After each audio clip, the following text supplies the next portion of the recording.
everybody.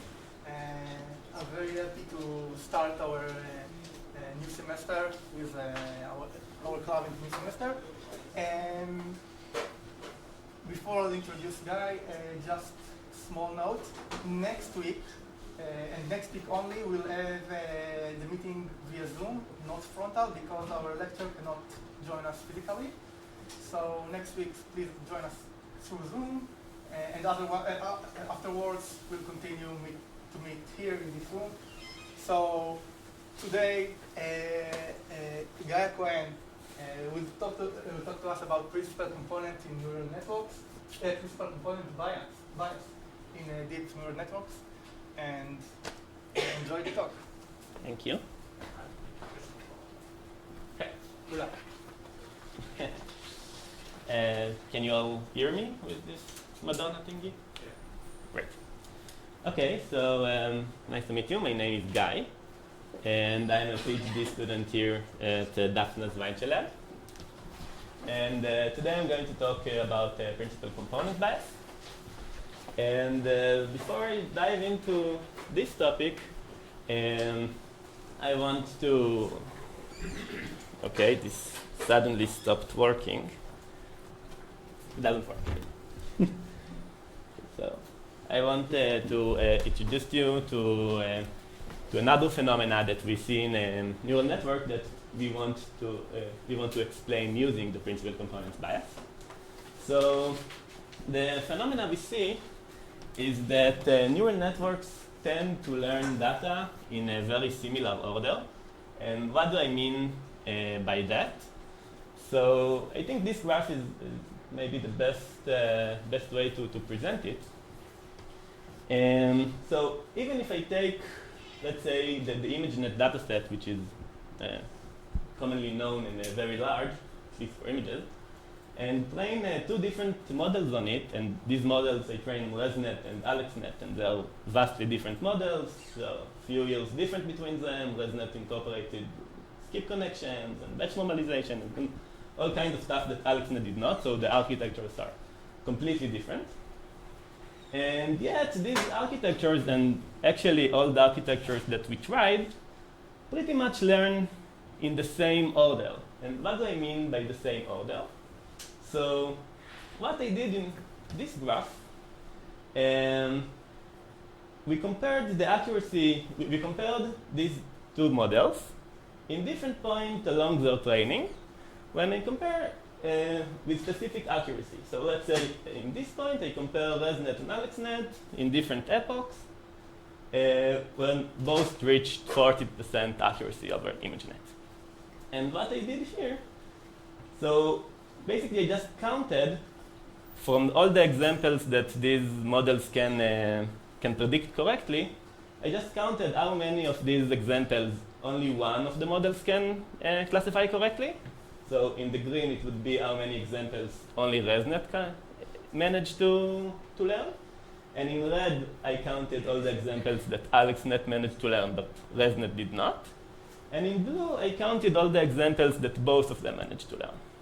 And I did it for every point of accuracy along the training. That would be because these models are learning in very different paces. 40% accuracy could be like the third or fourth epoch of ResNet, but like the 60 epoch of AlexNet or something like that. And what we get is that all along... I feel like I'm missing something, but how could the blue line have more images than either of the networks individually? So let's suppose these models have 40% accuracy, so they manage to learn, let's say, 40K images. So the blue line is the amount of images both of them managed to learn. And the red and the green is the amount that one managed and the other didn't. So it could be different from the blue. And what we see is that all along training, the amount of images that both of these models learn is linearly increasing with the accuracy. So when they learn new stuff, both of the models learn similar examples. And the amount of examples that only one of the models learn and the other didn't remain pretty much constant. So as they learn similar stuff. And I can actually try and measure for each example when it's going to be learned by neural models in general, because I just pick here 2 models, but every model I tried would depict something like that. This is only interesting until the point of 60% accuracy, where AlexNet is converged. After that, I can no longer compare ResNet to AlexNet with the same accuracy. So what I'm doing here is comparing ResNet to the final performance of AlexNet. And what we can see that happened here is that at the beginning, ResNet starts by learning all the examples that AlexNet knew and it didn't. So the amount of red examples go pretty much to 0. And then carry on and learn new stuff. So ResNet pretty much learns everything that AlexNet knows and then just start going to different directions. And this phenomena is so robust that I can actually try and I can actually do all kinds of stuff with it. For example, I can actually take every example in the data and then just give it a number that says how fast it's going to be learned by neural models. And when I did it here, so I did it for both ResNet and DenseNet, over ImageNet, again, 2 very famous architectures. And I just plotted on one axis the order of learning by one architecture, and on the other axis the other. And we can see the correlation here is extremely high. You can see that the correlation is almost 1, and we can very easily see it even by eye. We don't need any line or stuff like that. And we can even just take the data and sort it according to this order and see that examples that are learned first have like very unique properties. If I do it on MNIST, as the examples that are learned at the beginning are like very nice digits and stuff like that, yeah? Is this true for the train or for the test or both? Both. Okay. So for MNIST, for example, they learn like these nice images at the beginning and these very noisy, weird digits at the end. For CFAR, they are learning like very monotonic images, like 2 colors only, doesn't really change much, and in the end it's much more complex stuff. And this is the phenomena we're setting to explain today. I'm not going to talk how we saw it. If you want to read more about that, then we wrote an entire paper on that. You're more than welcome to just visit the link and read about that. And today we're going to try to explain why this kind of stuff happened. Okay. So a possible explanation for this could be by a simplicity bias. And when I say bias here, then bias is a very overloaded term. You hear bias in many different places. It's not bias in the sense of data bias or bias in the sense of variance bias trade-off.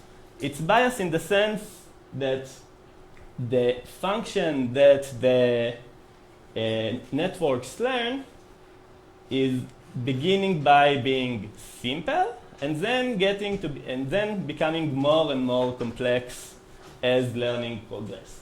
And what do I mean by simple and complex? So currently the simplicity bias is a very studied phenomenon. Many different papers report that functions are at the beginning starting simple and then getting more and more complex. But what is simple is differently defined in every paper. Every paper says, okay, this is simple, and we get to be more and more complex. And there are many examples of papers that did that, even people that do it right here. Gisin is one of our students. And one bias that I want to look a bit deeper into is a specific instance of the simplicity bias that's called the spectral bias. And what they claim is that if you do some sort of a regression task, then the regression function you're going to learn is going to start with can you see the green and the? Okay, so the regression line you're going to learn is going to be with very low frequency at the beginning, and as we go along, it's going to have more and more frequencies in it. So this is one example of simplicity bias. And we can think that maybe this bias can explain the phenomena of the order we see. If the learning of the function is getting more and more complex, then only the examples that can be classified according to low complexity functions would be classified first, and so on. And apparently, it does indeed explain some of the phenomena. So what I did here, just took some toy problem, and this is a classification task. You need to classify between the purple and the yellow dots. And I just plotted along the learning how the classification line looks like. So this is a 2D problem, so I can do it in a very nice way. And we can actually see that at the beginning, it looks like this classification line has no frequencies, and then maybe a bit more, and in the end, it's like very changing very, very fast. So it could explain some of the phenomena, but it obviously cannot explain everything, because we also see these kind of phenomena in linear models, and linear models can't be more complex. I mean, if, for example, if we try to classify these points using some linear classifier, so at the beginning, the classifier may look something like that, and in the end, it would like shift like that and look like this. And even here, there are examples that is going to learn first and last. All these examples are going to be classified much before the examples in this small region. So there are no frequencies in this model, so it couldn't be that it's more complex, but at least by this measure. Yeah. The frequency of the function we are going to learn. See that this is the separating line. It's the frequency of that line. When it's not two-dimensional, it's not as well defined, but this is what we're talking about. Okay, so what we are going to do is going to introduce a new kind of simplicity bias, which we call the principal components bias, or the PC bias in short. And what we are going to claim is that the function that neural networks learn is biased at the beginning to the principal directions that correspond to the biggest eigenvalues of the data. And as learning go along, it's going to learn the smaller eigenvalues.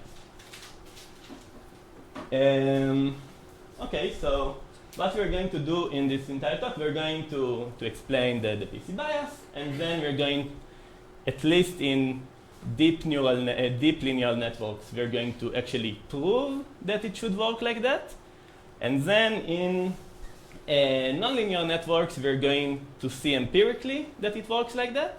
And then we are going to explain how this phenomena can affect this constancy of learning, this order of learning that I talked about before.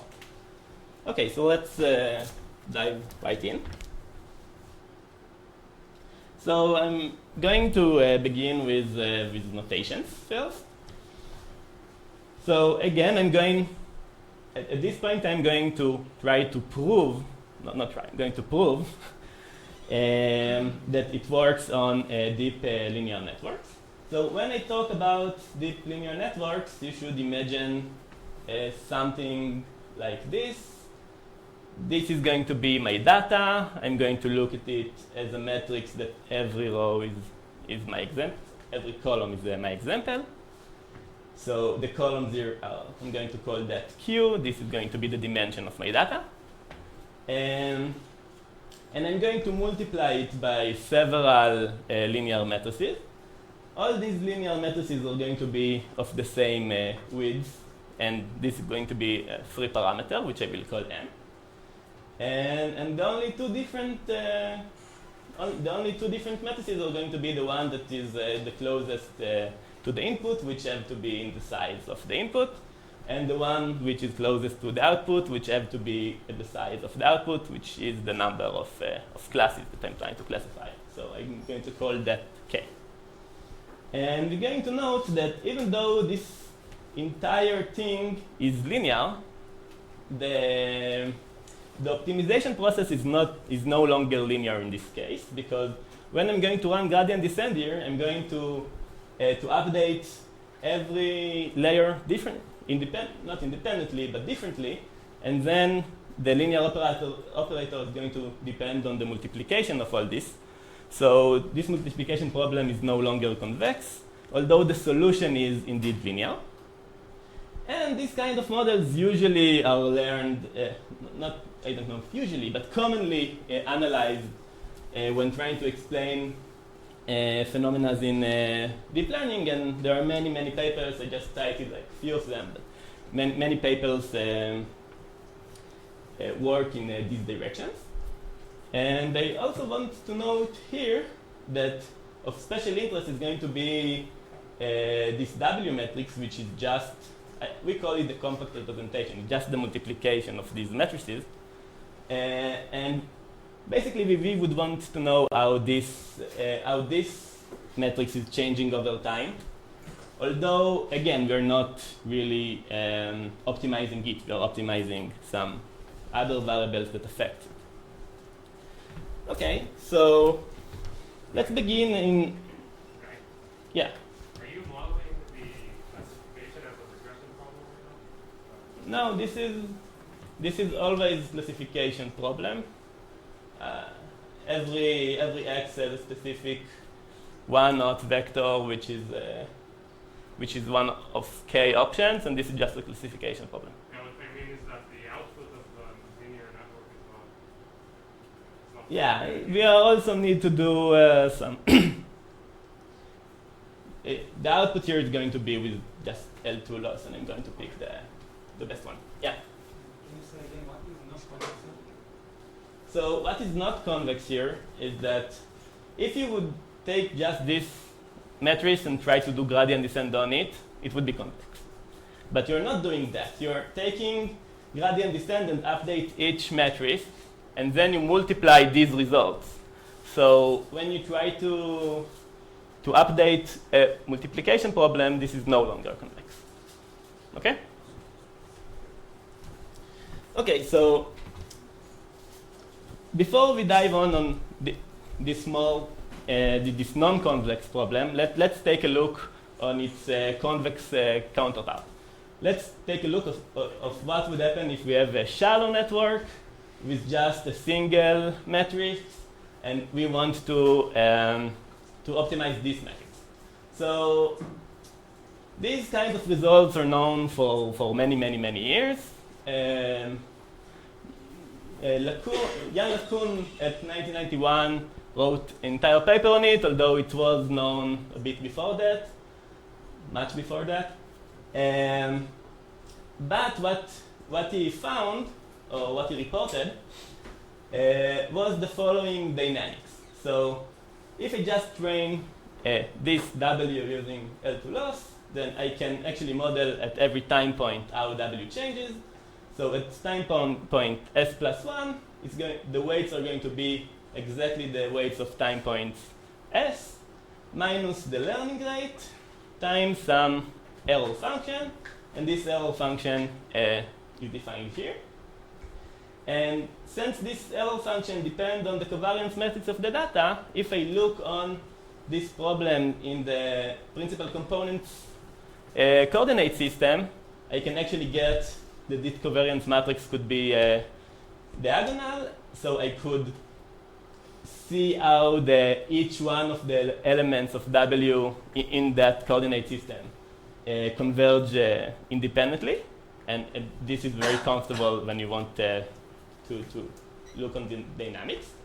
So when we just rotate the weights, we get that each entry of the weights is like something like this, and I will explain you what this means.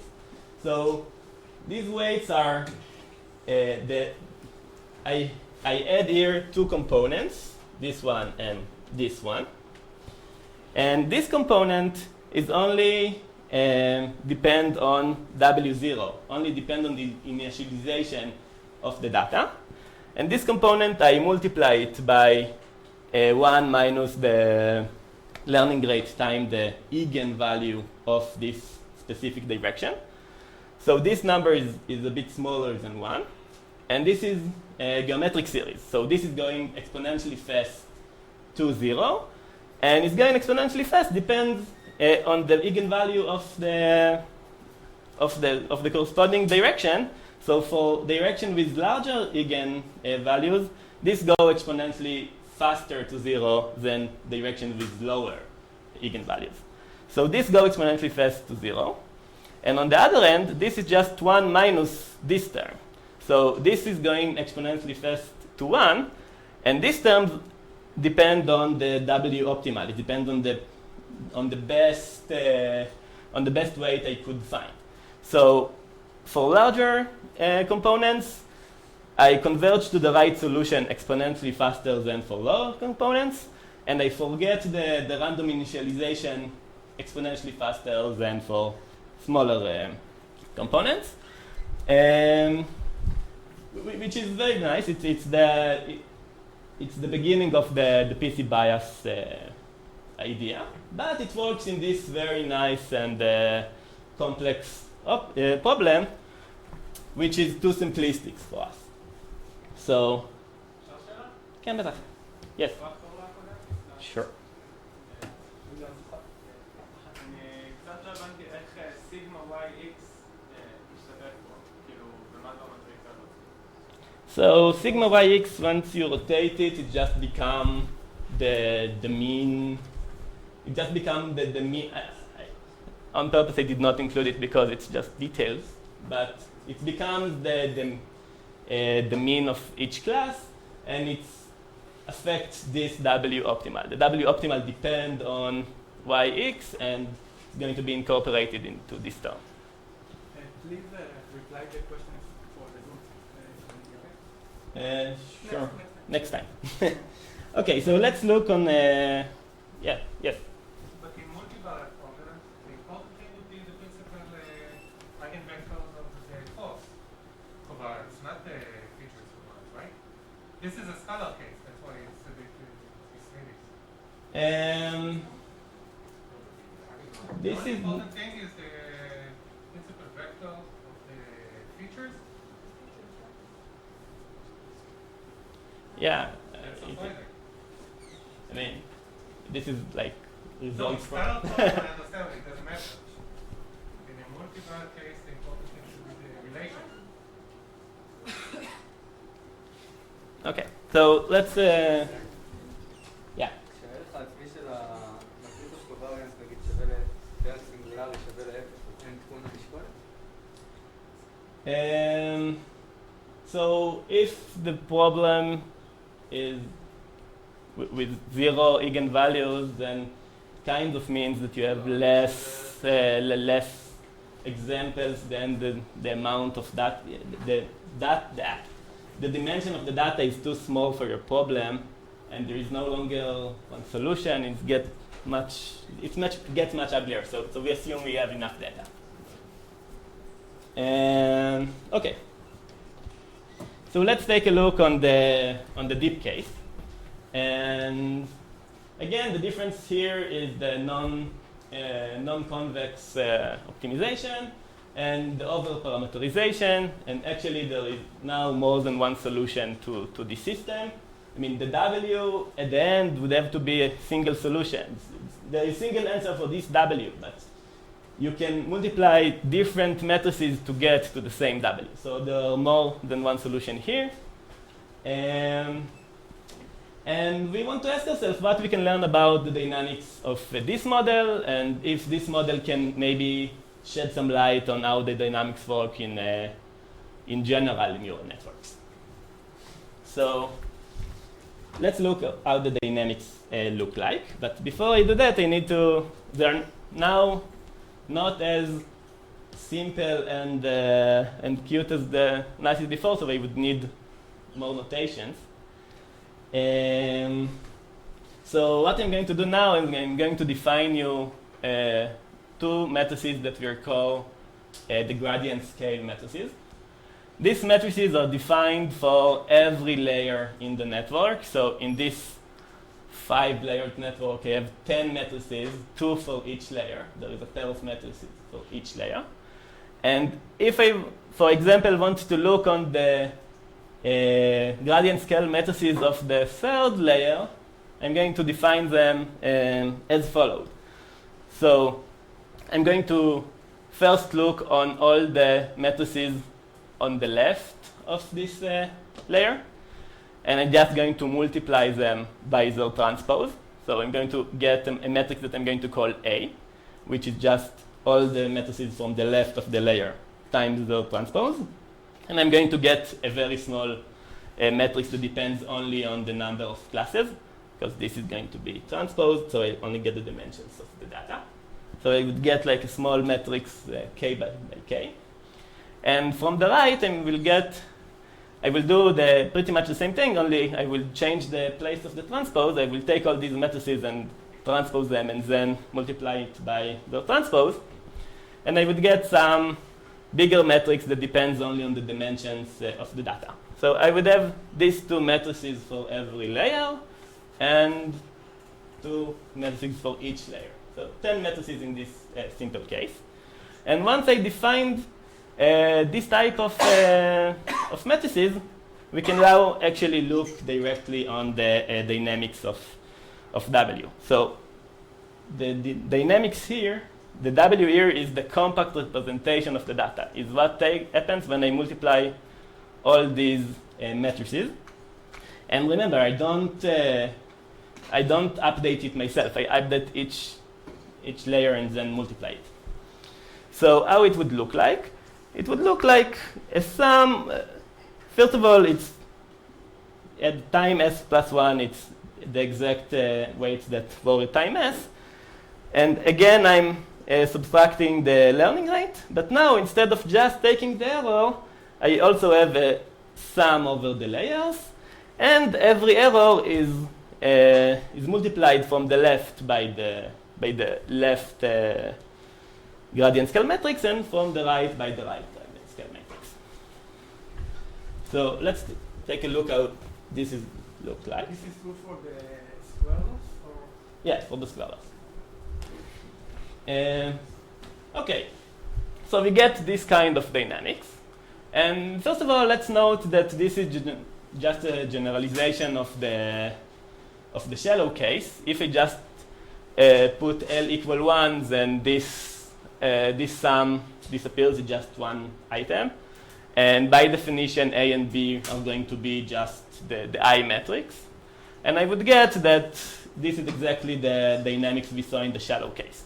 So it's a generalization of the cases before. But now we can ask ourselves what happens when L gets larger. And let's again assume that we can take A equal I and B equal Y.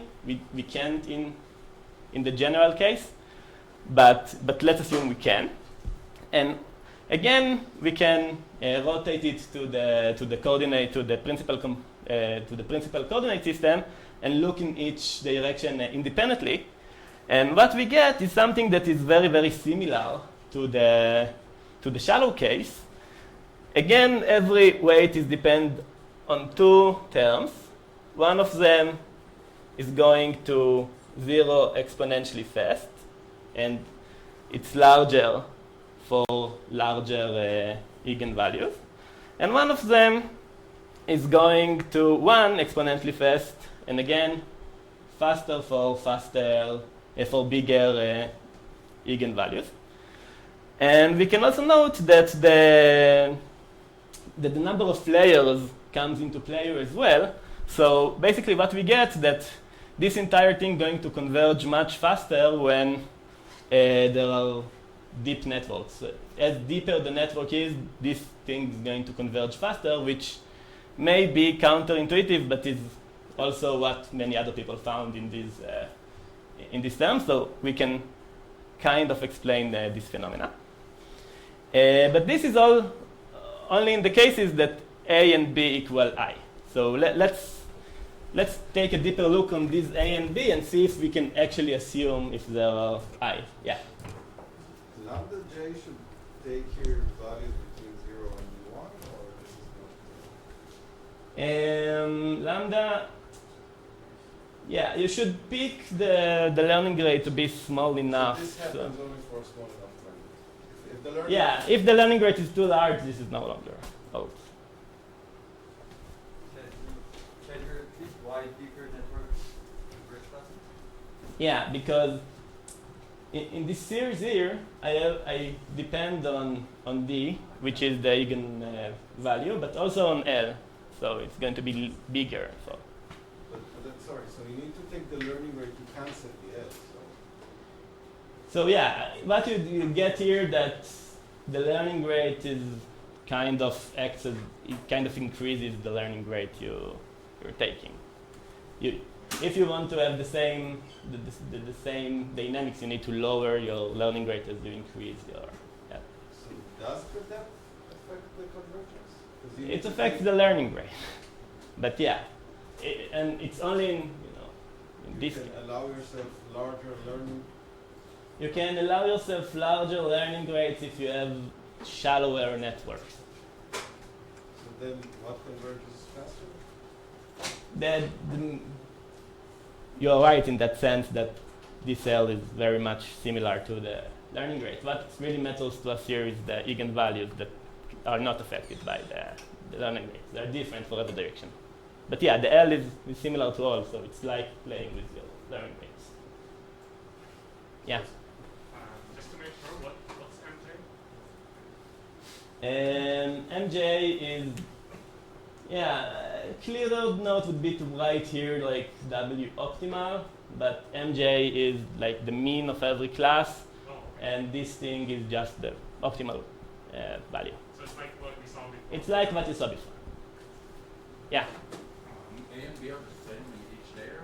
Or I did not catch that, sorry. A and B are the same for each layer? Or not So each basically A and B defined differently for each layer. What do I mean differently? They are multiplication of different matrices. But here I say that if I could assume that all of them were I would get this kind of result. But in the top equation... In the top equation, I don't assume anything. This is, they change for each layer. You have this index here that says. So you sum different sizes of matrices. No, they are all in the same size. Every A and every B are B just Q times Q, and A is K times K. So I'll go back one slide. For every layer, we get that they are exactly of the same dimensions. They just might be different matrices. Okay. So let's take a deeper look on these matrices. How much time do I have? 7 more minutes. Okay, so I need to go a bit faster than this. Okay, so let's take a look on these A and B matrices. And what we can do, we can take them as just as a sequence that depends on M. Just look on the sequence of matrices that with smaller widths and getting larger and larger and larger. And when we do that, we can actually prove that they converge in probability to I. So as I increase the width of the hidden layers, I get that these matrices are more and more similar to the I matrix. And This is the initialization. This is the at initialization. Yes, this is at initialization. Okay, this is, first of all, this is at initialization. I should mention that. And also, I should mention that this only holds for a specific type of initialization. which is very, very similar to Glorot initialization. And actually, if you change the initialization to Glorot or to E or something like that, then all you're going to do is to change the scale of this I matrix. It's going to still be diagonal, but it's going to have different scale, and this is why we call it gradient scale matrices. But for this kind of initialization, we can just assume it goes to 1. But it doesn't go to 1 in the same rate. There is some error here that is accumulating as we add more and more as we go over time, and this error is of the order of Q over M for A, and I remind you Q is the dimension of the data, and in the order of K over M for B, which is the number of classes over the size of the network. So both of these terms are very small, but the Q tend to be bigger than K. We usually have the dimension of the data usually is larger than the number of classes. It doesn't always hold, but in many problems it is. I don't know, C for 10, for example, K would be 10, Q would be like 3,000. And what we did, we just took empirically a 5 linear network, a 5 layered linear network, and just calculated the A and the B functions as we train it, and just looked how far the diagonal is from being 1 and how far are all the off diagonal from being 0. And in the yellow line here, we can see that at least the B matrix is almost always looks like this I. We can see it for all the epochs. But this A matrix is only at the beginning it looks like I, but when I go and train more and more and more, then it diverges from I. Oh, 1 second.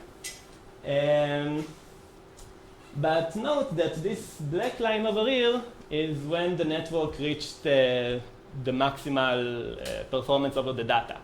So usually, even though this diverges very faster than this, it could be that in some situations it would happen after we curl.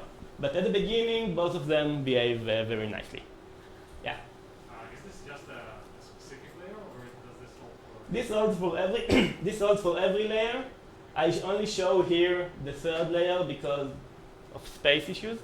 But this looks like you can see it for all the layers. Sure. Okay. So at least at the beginning, we can assume that these matrices are equal I. Afterwards, maybe we can assume only B looks like I or something like that. So let's summarize that. Okay, so in this kind of networks, at the beginning I can assume both of the matrices looks like I. So we just act similar to the shallow case, and we get this nice principal components bias. And indeed, we expect it to be more pronounced in early on. Afterwards, we can no longer assume that A is I, but we can for much longer assume that B is I. And when we plug that into the dynamics, then the results get much messier.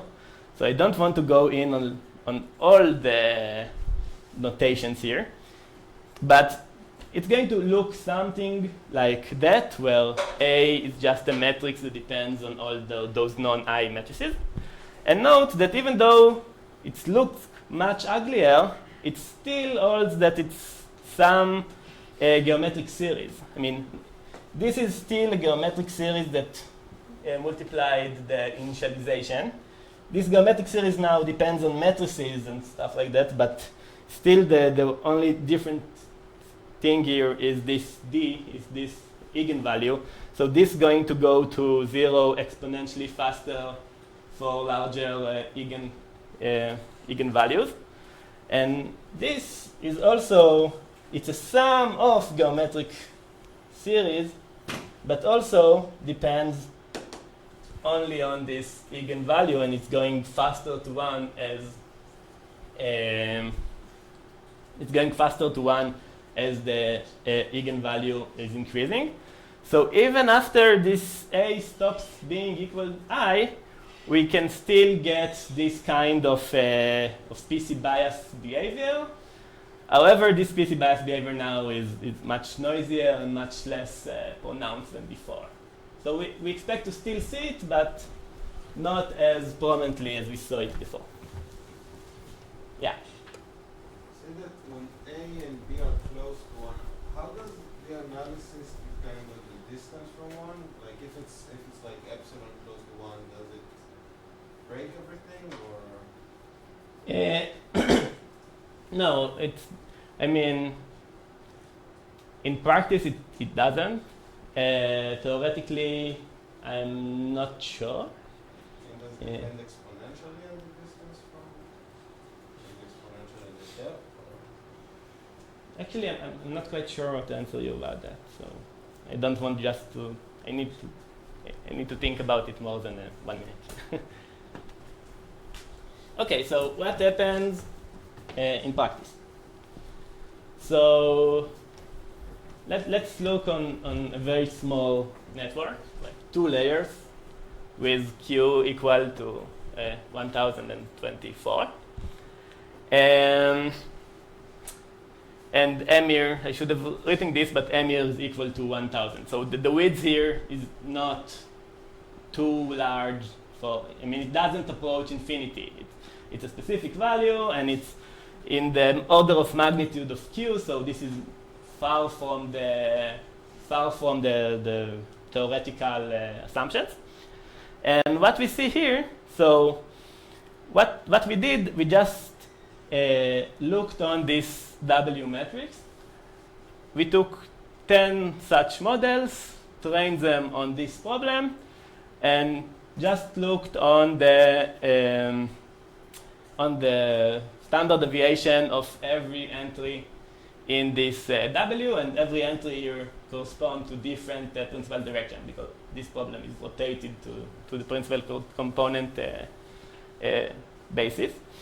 So what we see, we just stop at different times in learning and watched how the standard deviation changes. And here we plot the standard deviation of these models, and when it's low, it means that these terms already converge. So at the beginning, all of them are I, and they converge at different speeds. And we can see that for the first components, the components here are sorted according to eigenvalue. So component number 1 has the largest eigenvalue, and then 10, 20, 30, and the red one has the lowest eigenvalue. And we can see that all of them, indeed, they don't look exactly exponential, but it makes sense because the results are only in are only approximation or in infinite n or stuff like that.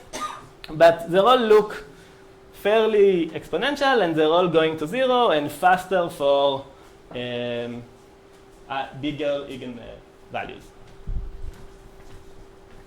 Okay, so this is for a small network.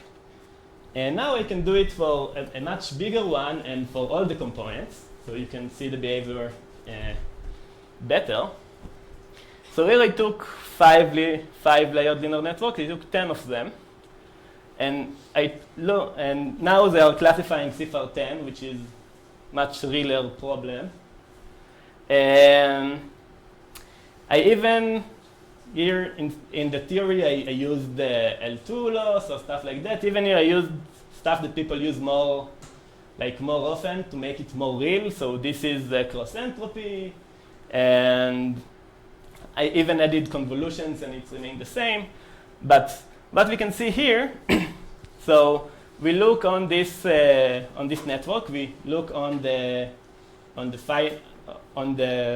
compact representation, and just look in each direction and see how the STD changes similarly to before. So at the first epoch, we can see that all of the directions look very big. We cannot distinguish between them. But as learning progresses, we can see that the first components are going to converge much faster, and we're going to see it. I only picked here 3 graphs, but if I would stop at every point, you would see like this snake thing. It's going to go faster for the bigger eigenvalues, and then at the end, it's going to more and more values are going to converge. Okay, so this is for a linear case. Now I can also look at this with whitened data. So if I take the data and just perform whitening on it, then there are no longer, well, there are biggest eigen components, but all the eigenvalues are going to be equal to 1. So no one of them is going to be higher than the other. And if the theory holds, we would expect that it's going to converge in all directions pretty much similarly. And this is indeed what we're seeing here. So at the beginning, the STD is high in all directions. And as we train, the STD goes down because the networks do learn, they do converge, but they don't converge in a different speed in different directions. All the directions converge pretty much similarly. Okay, so this is in linear networks. And now we can actually do this kind of analysis in nonlinear networks. I need to be a bit careful here. It doesn't, I mean, I said compact representation. The compact representation doesn't exactly well defined in nonlinear networks, but this is some approximation of it. But what we did here, we just took some sort of ResNet. It's not even ResNet, just few convolutional layers, one on top of the other, and few fully connected and output. And we ReLUs, of course. And we did this kind of analysis. And what we can see here is that, again, at the beginning, all the directions look pretty much similar.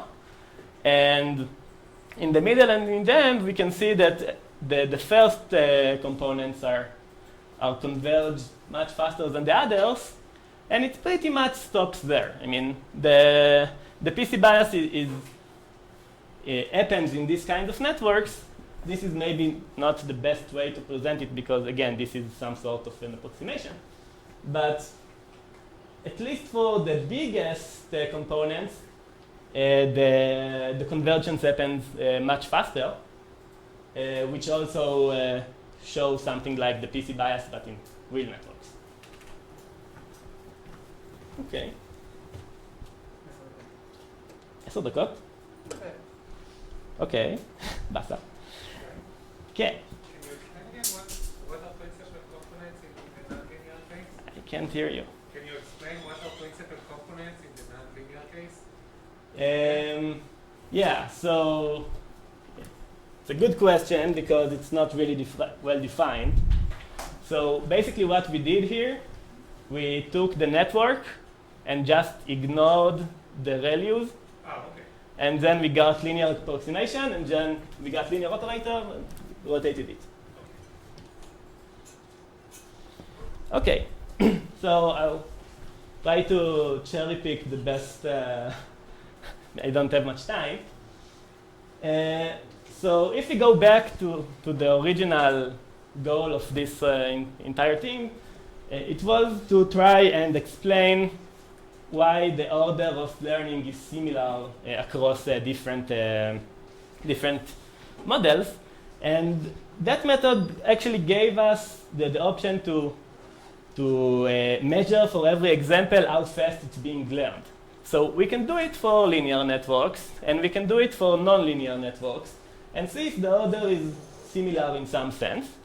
And we did it for CIFAR10, and we found that it is indeed highly correlative. So if the examples are learned according to the PC bias in linear networks, it's some indication that they are also learned in nonlinear networks. But we also have more results that show that. So what we did here, we can actually measure how much linear networks, not linear, but networks depict this kind of learning order constancy by just taking the same model twice and look on the order it's showing the data, and just correlate the order each model does with itself. If the same model have high order, that means the constancy is there, and if not, that means the constancy is no longer there. And we can take the data and just perform perform whitening. And if whitening make the constancy disappear, that would mean that the PC bias is largely affects this constancy phenomena. And in linear networks, we can see that this is indeed the case. So we have two bars here. The bar on the left represent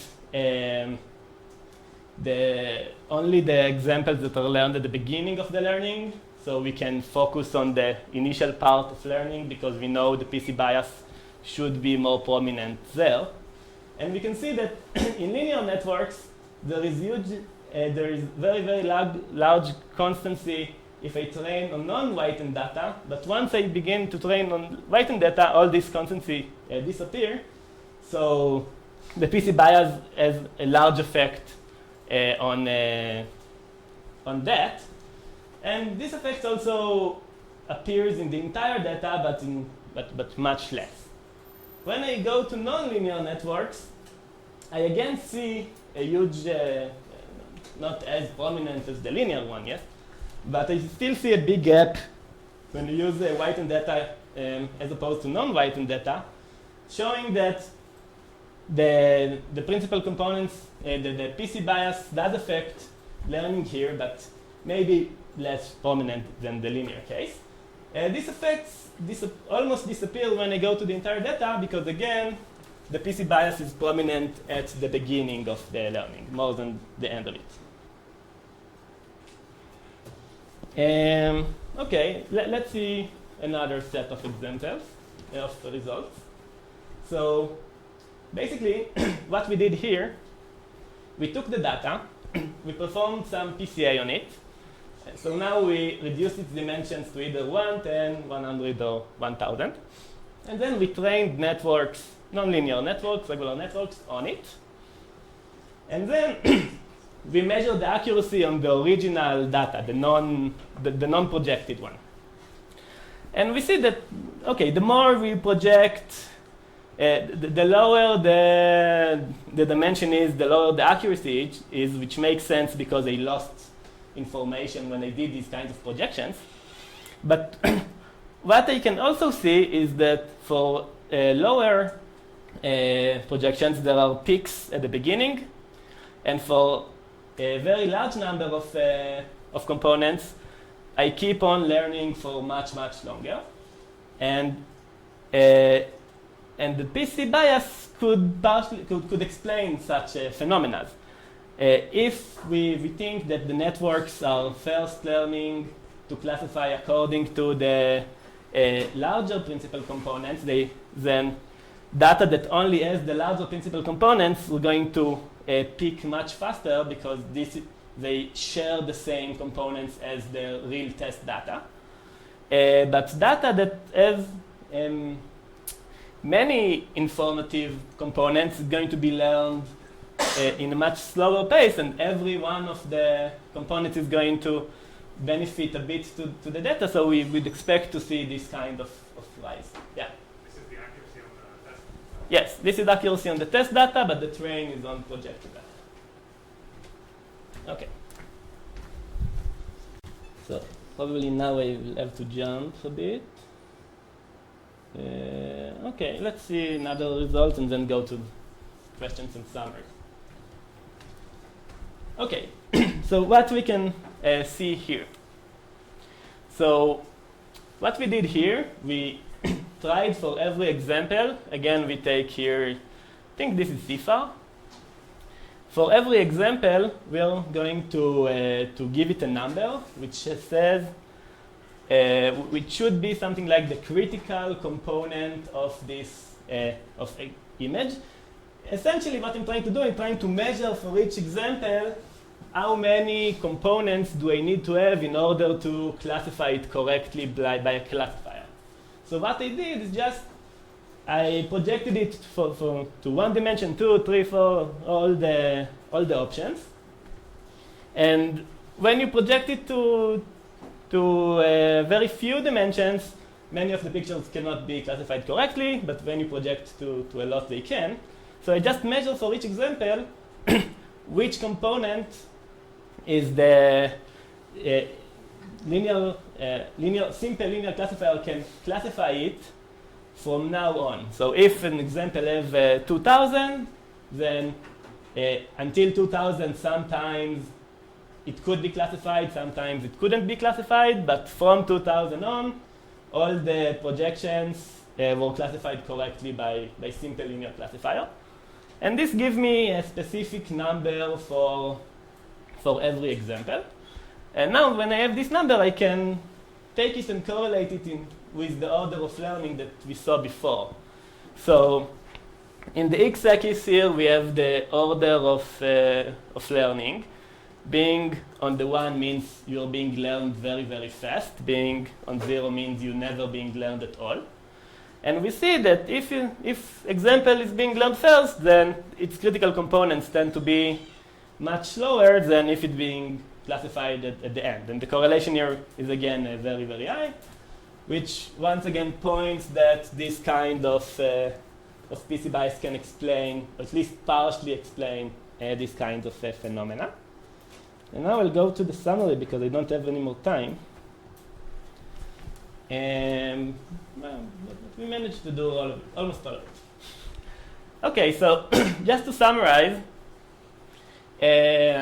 we saw that data is learned in a consistent way. This was previous work. And then we introduced the PC bias. We talked about how we proved how deep linear networks converge first in the directions of the highest eigenvalues. And then we showed that nonlinear networks also do that, but in a much less prominent way and mostly early on. And then we saw several examples that showed the connection between this order of learning and the PC bias. We showed that if you take off the PC bias, then the order of learning disappears. I didn't manage to show you that, but if you increase the PC bias, the order of learning increases. And that's pretty much it. If you want to read more about that, you can just go here and read the article, or you can just come talk to me in the university. And that's it. Thank you very much.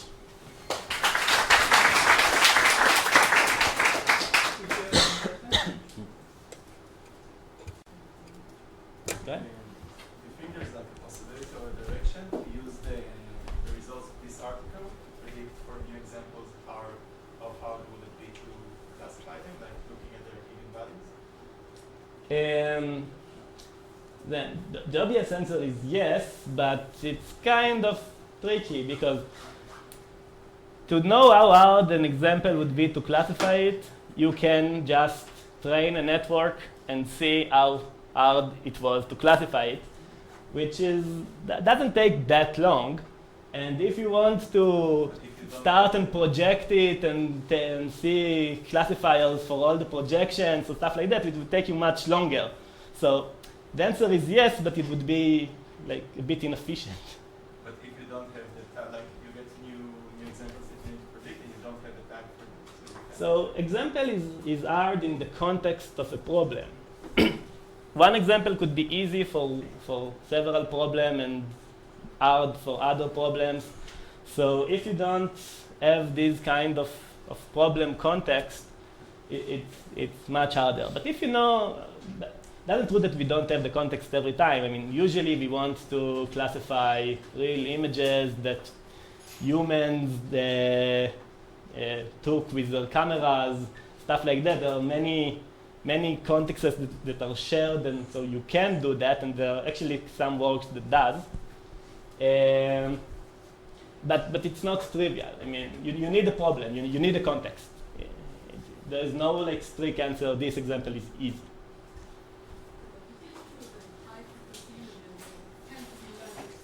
Tend to be learned slower for humans, but if you compare them to textures, then they are easily. Then high frequency means it's easy because now the texture is like very clear. It depends on the task, but Daphne is right that most of the time these kinds of stuff could work. Yeah.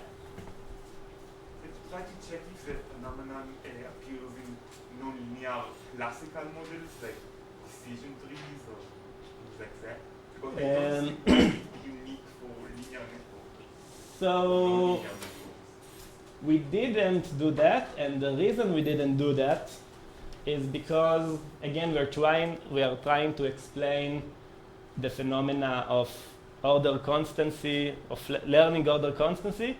And in our previous work about learning order constancy, we saw that other models doesn't really share the same learning order that neural models does. So decision trees learn in a different way, and this different way doesn't have to be consistent. They may depict similar biases, but the order constancy is not the same. And even I'm not really sure how it is defined. I mean, if you don't have matrices and linear operators, I'm not really sure how to define even the principal components coordinate system. Algorithm is also not broadly the same, so Oh, I don't know if to the you mic. Yes, but you're saying like you're learning a simpler photos tester. But I'm trying to understand why isn't it obvious I learn simpler photos. Because you need to define you need to define simple for once. Okay, so I can find it on the data. Like, I will take the. So that's exactly what I answered. I don't remember who answered, but several simple is data dependent. Examples that have, like Daphne said, examples that have high frequency are hard when you're trying to compare images of dogs, but they are very easy when you're trying to compare images of textures or stuff like that. So there is no a simple measure that you can say, a strict measure you can say, okay, this example is simple. We define simplicity in the term of principal components. If the biggest eigenvalues can easily classify the example, then the example is easy. But it's data dependent. I did not answer a question like you wanted. Come to me afterwards and we talk about it. Yeah. How does the principal components change when I shuffle the labels? Or how does the labels come to play when deriving the principal components? So this is an excellent question, especially since I just removed the slide that answered that. But basically, the answer is not trivial because usually the answer is very trivial. They don't. This is the eigenvalue of the okay. matrix without labels. Okay, Daphne is always, of course, right. According to the theory, we did not see any effect. In practice, there's usually some correlation between the largest eigenvalues of the data and the labels, and so you would get. I mean, certain classes tend to have larger eigenvalues or stuff like that, and you get that examples tend to be, some classes tend to be easier than others, and if you shuffle the labels, then you get different results or something like that. But basically, it doesn't have any effect. The theory doesn't need specific label. It's label free. Every label that you would say, you always will converge toward the largest eigenvalues of the data, even if the labels were completely shuffled. And it's the same eigenvalues. One last question? Okay. No. So I want to thank again Guy for this great talk. And want to remind everyone that next week, and next week only, we are going to have a Zoom lecture because the speaker who cannot attend. But afterward, we'll meet here every Thursday. So again, thank you, Guy, for this great talk. Thank you for having me.